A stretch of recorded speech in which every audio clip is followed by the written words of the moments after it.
Now, that crisis on the border is now having a real financial impact here in New York State. State officials are warning that state spending at its current levels will not be sustainable next year. So experts say next year's budget process could be the most contentious in over a decade. 2 Side's Nate Benson reports on that.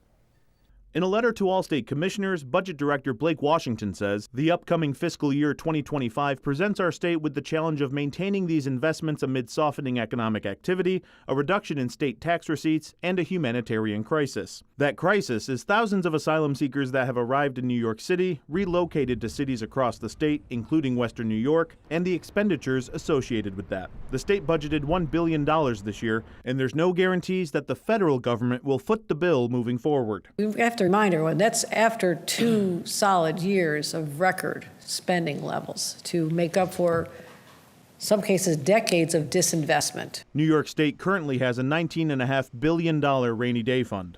But we have to be smart about our investments and not let the assumption be that we can always continue at that pace. In other words, when commissioners submit their planned budgets for 2025 on October 11th, they can't exceed 2024 levels. But cuts will need to be made. This is a significant move by Governor Hochul. It's an acknowledgement that the $10 billion budget gap that the state is facing next year is a serious one. Ken Girardin is the research director for the Empire Center, an Albany-based policy group that keeps an eye on the finances of the state. He says keeping the budget flat next year would only save about $1 billion. That is, it takes away 1/10 of the gap that she needs to close.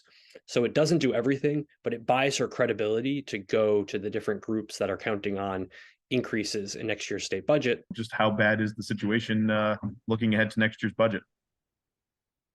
The governor is going to need to keep a pretty tight grip on the wheel through this budget process. She's committed to balancing the budget next year without raising taxes and without invading the state's rainy day fund. The state budget office tells me tonight that similar letters like this have gone out in the past to commissioners 18 times in the last 23 years. On your side, Nate Benson, Channel 2 News.